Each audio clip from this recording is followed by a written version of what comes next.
solemnly swear that I will faithfully, diligently, and impartially execute and perform the duties required of me as a member of the Royal Canadian Mounted Police, and will well and truly obey and perform all lawful orders and instructions which I shall receive as such, without fear, favor, or affection of or towards any person. So help me God.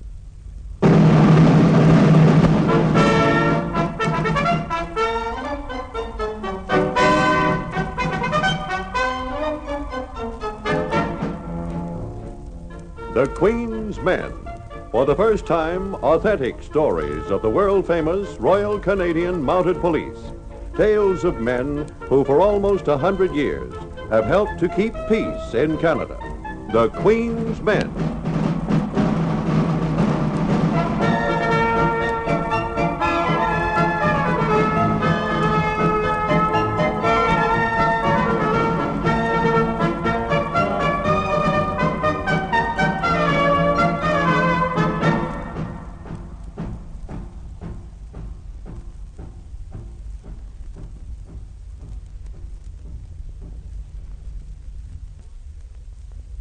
The Queen's Men.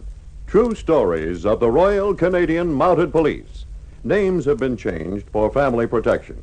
And now transcribe The Queen's Men.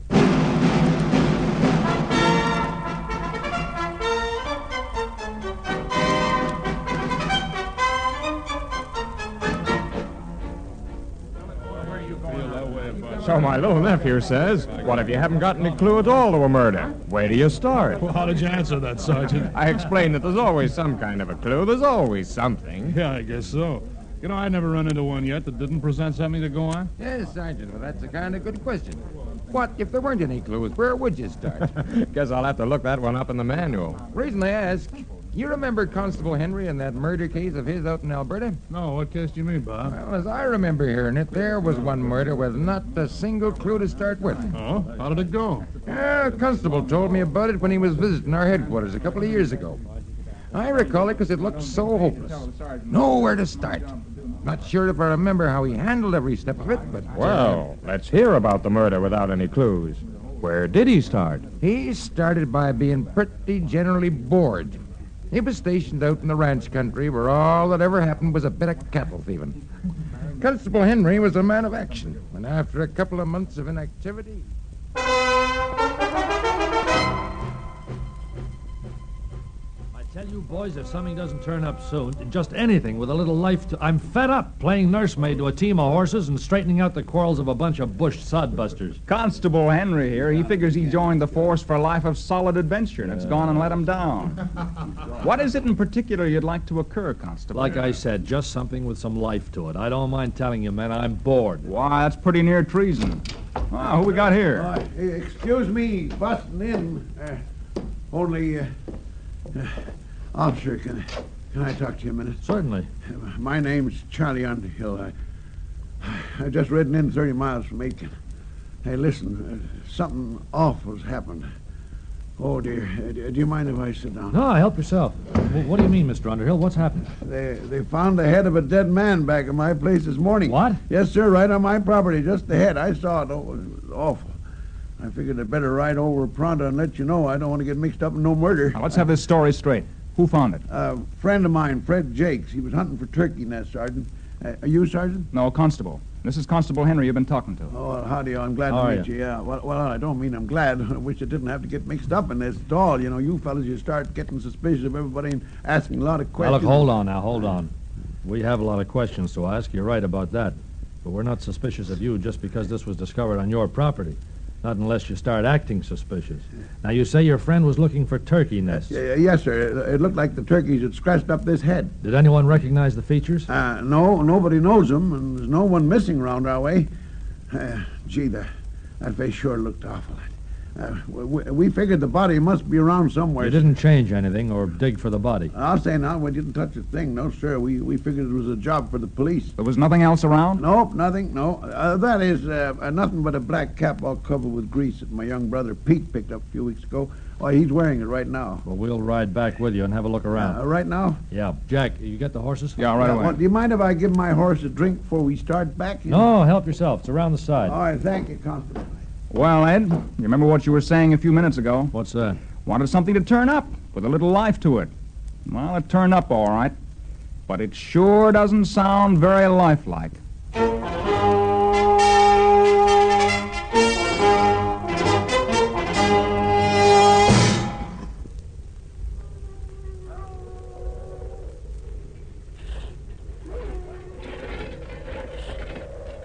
No, sir. It wasn't turkeys that dislodged this turf. Take a look here, Jack. What is it? Look at these claw marks and the gray hairs. Coyotes have been trying to get at that body. You're right. Dig a little more in this direction, boys. A little to the left of where you are now. I hope we don't have to dig too deep, Constable. We're starting to hit a lot of stones here. Now, my hunch is you're going to hit that body pretty soon. All the earth I've turned over on this farm. Never thought I'd be doing this kind of excavating. Come over here a minute, will you, Jack? Did you find something? No. I've just been thinking. You know, something puzzles me. Yeah? This murdered man is obviously a stranger around here. Not one of these farmers had ever seen him before. That's right. But the man must have been around here before he was murdered. Someone must have seen him alive. These sodbusters will pick out a stranger any time and remember him for months afterwards. Well, of course, the corpse could have been packed here from a distance. The job may have been done, 100 miles away. Yeah, but why take the chance of discovery by burying it right at a person's back door when the murderer had the whole wide-open prairie to choose from? Maybe it's someone with a grudge against Charlie Underhill. Someone who wanted to throw suspicion on him. Maybe one of his neighbors, for all we know. Yeah, you may be right. Maybe one of the same men who are digging for the body at this moment. Hey, Constable Henry! Come here, we've hit something here. Come on, Jack. You found the body? Yeah, it looks like it. Looks like blue jean overall he's got on there, too. Hard to tell exactly with all the dirt there. Keep shoveling, fellas. Go on. Yeah, it's a body, all right. Looks to be still in a good state of preservation. All right, keep going, men. We'll haul it out. Looks like we should find a few clues now, Ed. All right, men. I'll give you a hand with that. Yep.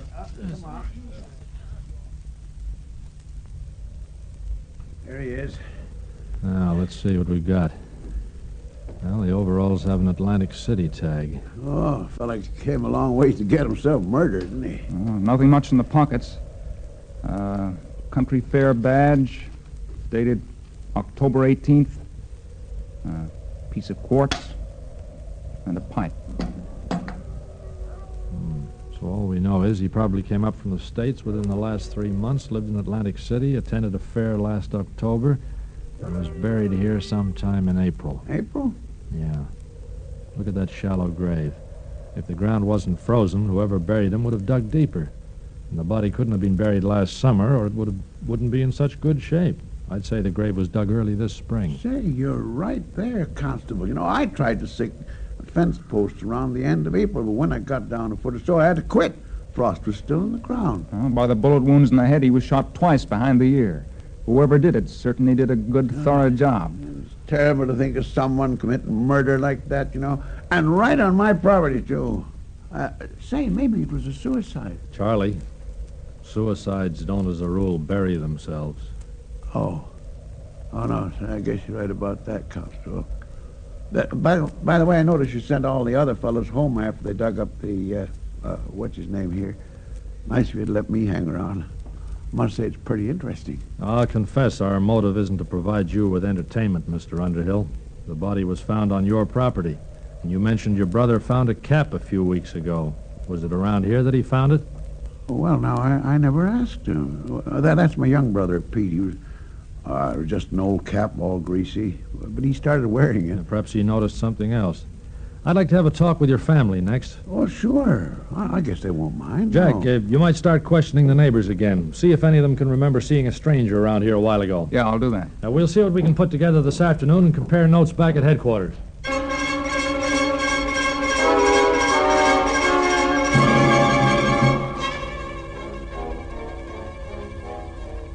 Constable, this is my sister, Muriel Underhill. How do you do, miss? Muriel is Constable Henry of the Mounties. This is a terrible thing that's happened, finding what you did right on our property. Yes, miss. I'm sorry I have to trouble you, but just a few routine questions. Yeah, of course. How many are there in your family? There's Pa and Muriel and me and my young brother, Pete. That's all? Well, that's all, yeah, Except another brother of ours, but he left home 15 years ago after Mother died. I've looked after the family ever since. Oh, Constable, haven't you any idea who the murdered man is? No, but I imagine we'll get an identification sooner or later. Now, this other brother you mentioned, does he ever come home? No, he doesn't. He writes now and then, that's all. What's his name?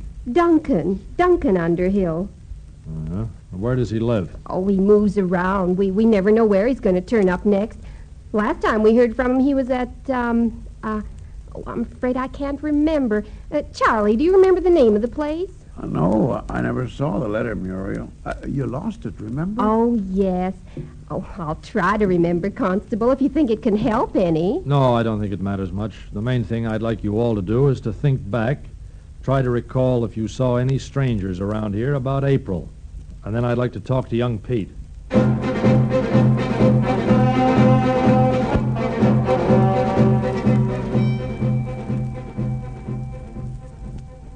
Not a thing, Ed. Not one of them remembers seeing anybody in April who doesn't live in that area. You think they're telling the truth? Oh, it seems to me they are. What did you find out from the Underhill family? Well, they don't know anything either. You know, I'm inclined to believe that these hard-working settlers wouldn't be implicated in a thing like this. And where do we go from here?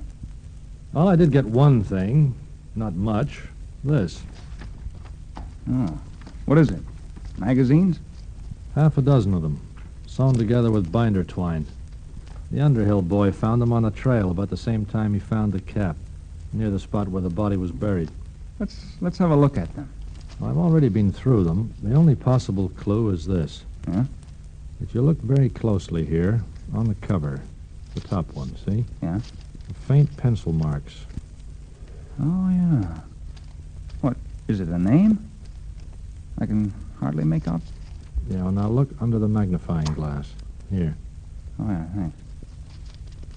Oh, it looks like N.L. What's that? Rayner, or... Yeah, or Raymer. The I isn't dotted. Well, as you say, it isn't much. No. That name could belong to a total stranger to this area. The fact of it is, Jack, we have to trail down an unknown murderer with no clues other than a description of the victim, a greasy cap, and a bundle of magazines. Well, if that's all we have to go on, I can only suggest Yeah? that we get started right away.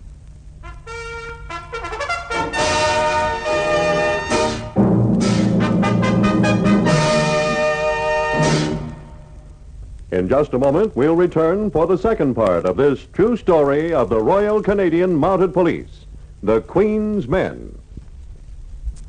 And now we return you to the Queen's Men.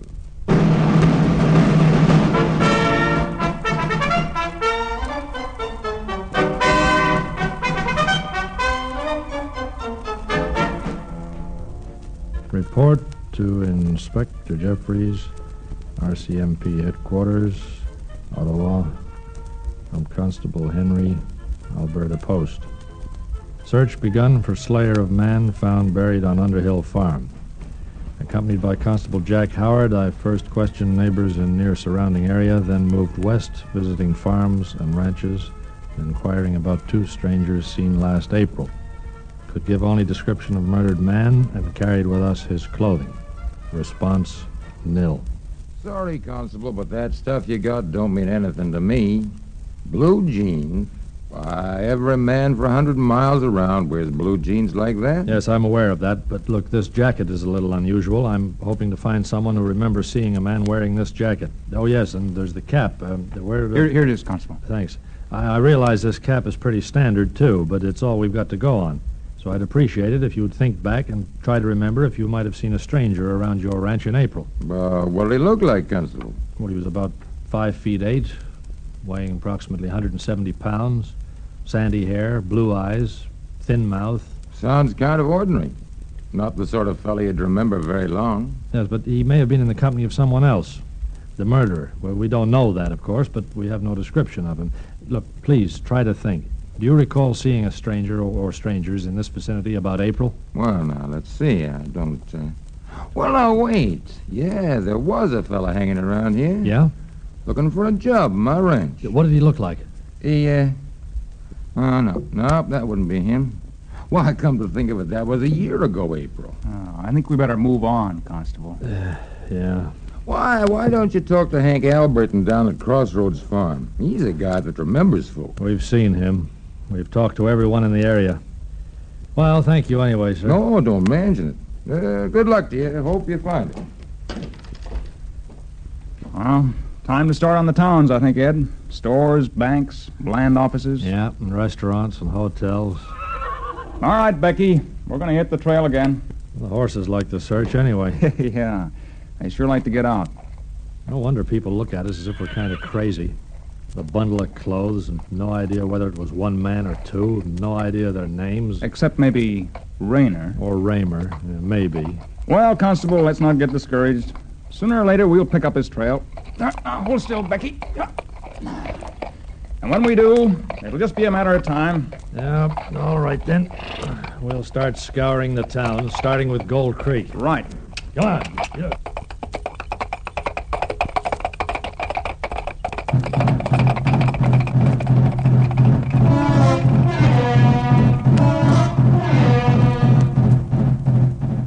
He was short, with sandy hair, blue eyes, thin mouth. He may have registered in this hotel under the name of Rayner or Raymer. Please think back. It was probably in April.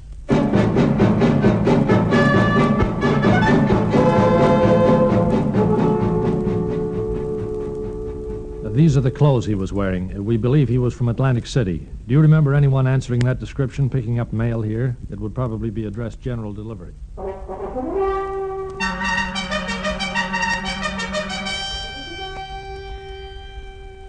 I'm sorry to bother you, ma'am, but if you could possibly remember anyone wearing these clothes coming into the bar around April. Short man, probably had an American accent. It'd help a lot if you could remember.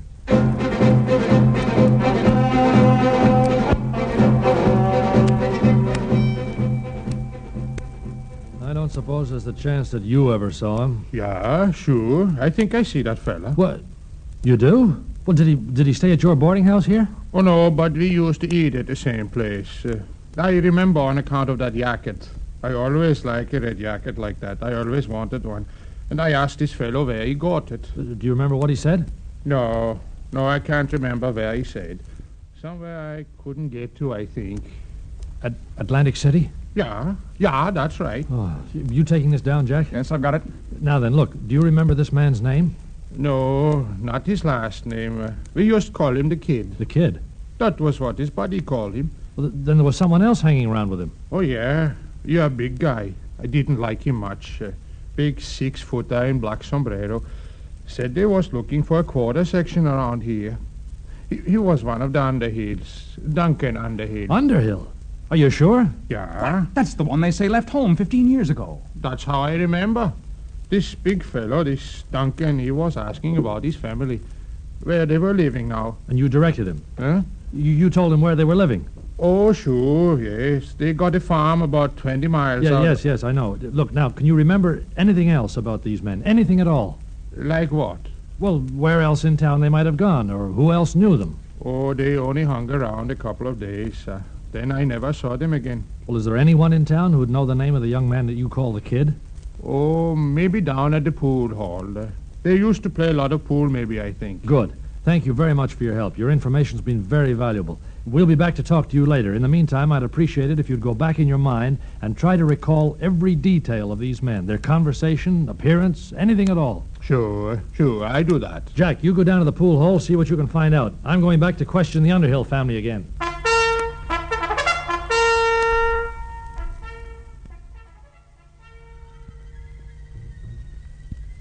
don't understand that, Constable Henry, and I just don't understand it all. My brother Duncan. Well, I ain't seen him in 15 years. Well, you're quite sure of that, Charlie? Sure? Oh, sure I'm sure. I wouldn't even know what he looks like. Well, that's a funny thing, because the man I was just talking to swore he was in town in April. Well, how do you know it was Duncan? Well, apparently your brother told him. Then maybe it wasn't Duncan at all. Maybe some other fella. If he was the murderer, then naturally he might take another name, mightn't he? Well, murderers don't usually take the name of an actual person whose family lives in the area. What does your brother look like? Oh, well, now, 15 years ago. Oh, dear. Well, you was just a kid, Constable. No pictures of him around anywhere? No, not even a snap. Duncan ain't never cared much about his family. Only Muriel. She's the only one he even ever writes to. And what... Oh, well, that's a funny coincidence. There's a letter came for her from Duncan just today. Where is it? It's right there on the table. She hasn't come in yet. Say, what are you doing, Constable? Lloyd? Is this the letter here? Yeah, but wait a minute. It's addressed to my sister. Well, I'm afraid I'll have to intercept this letter, Charlie. Oh, you can't do that, Constable. I'm authorized to do so. You say your brother had nothing to do with the crime? I'm positive. Do I look like I'm lying? No, you don't. I've always felt you were telling the truth, Charlie. So if you are, then this letter can't do any of you any harm. But it might answer a few questions for me. I didn't get much information at the pool hall, Ed. They confirmed the descriptions, that's all. Well, I found something, Jack. That letter? What is it? From Duncan Underhill to his sister Muriel. Postmarked McDermott, Alberta. Listen. Dear Muriel, I'm settled in here and found the piece of land I've been looking for, so thought I'd let you know. Don't give anyone my address, but if anything interesting happens, let me know so I can keep up with things. Incidentally, if you happen to get a letter from a Mr. Roller... Roller? Rayner, Raymer, or Roller? Could be. A letter from a Mr. Roller in Atlantic City asking about his son. Forward it to me and don't bother mentioning it to anyone. Young Roller was thinking of buying in with me, but went back to the States several months ago. But before that night, I dropped in to see you. He said at the time that he wasn't going home and his father might start hunting for him. So like I say, if you hear from him, I'll be glad to help him any way I can. That's all for now. Best son. Well, this doesn't prove Duncan Underhill did the killing. But it certainly bears out the story that he was in this area and that he knew young Roller. You think the victim is Roller, then? Well, I certainly suspect it is. But I'm afraid we'll have to get the boy's father up here from Atlantic City to identify him. I've already wired him, sent the report to Atlantic City Police. Meanwhile? Well, while we're waiting for identification, we'll contact the authorities in McDermott and make some inquiries about Duncan. It looks like we're getting warm, Jack, and about time.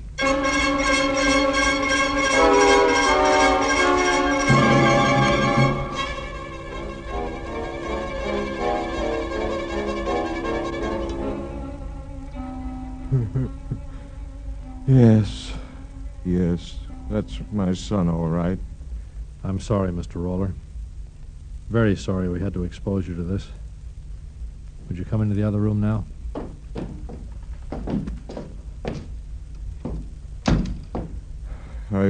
I've been worrying about him for months.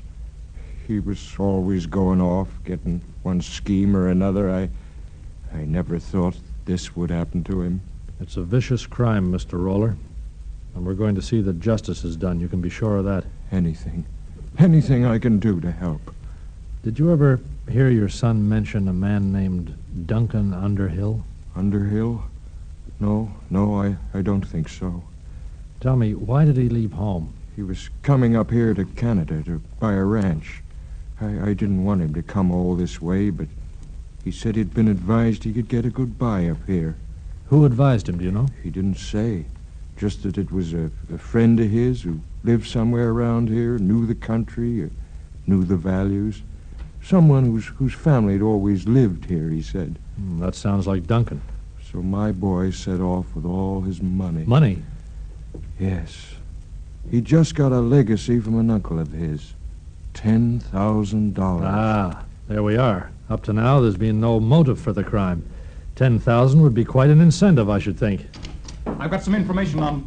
Oh, I'm sorry, Constable. I didn't realize. Now, this is Mr. Roller, Constable Howard. How do you How do you do? What is it, Constable? Anything on Underhill? Yes. He's going by the name of Tom Spaulding. Uh-huh. Got a ranch just outside McDermott. Bought it 2 months ago for $10,000 cash.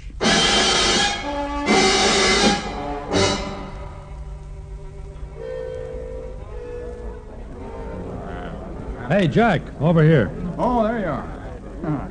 I didn't recognize you in your slouch hat and dungarees. You look pretty good yourself.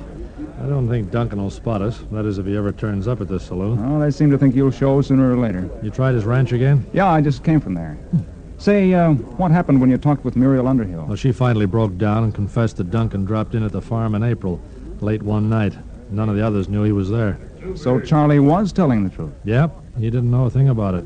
The sister's pretty worried. I think she suspects Duncan did it, all right. Hey, Ed. What? There's our man. Just came in. Yeah, it looks like him. You're right. Yeah, someone talking to him. We better wait until he's alone. Less chance of starting a brawl. Come on, we'll stroll over towards him. Sure, you do that, Harry. You give me a price on the steers, and I'll think it over. All right, so long. Excuse me. Yeah? Are you Tom Spaulding? Oh, yeah. What do you fellas want? You mean Tom Spaulding's the name you go by? Well, sure, it's the name I go by. Wasn't Duncan Underhill good enough for you? What do you mean? All right, you just come along with us. I'm Constable Henry of the Mounted Police. You're under arrest for murder.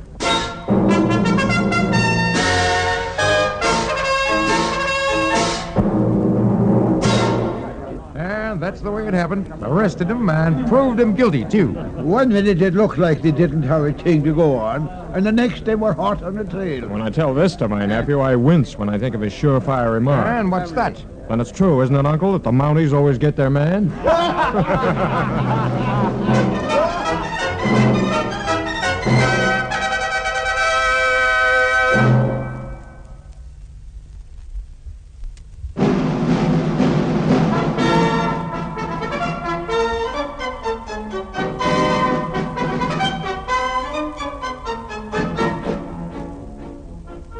The Queen's Men, authentic stories of the Royal Canadian Mounted Police. Music under the direction of Sidney Torch. Script and adaptation under the supervision of John Adaskin. Produced and directed by Harry Allen Towers.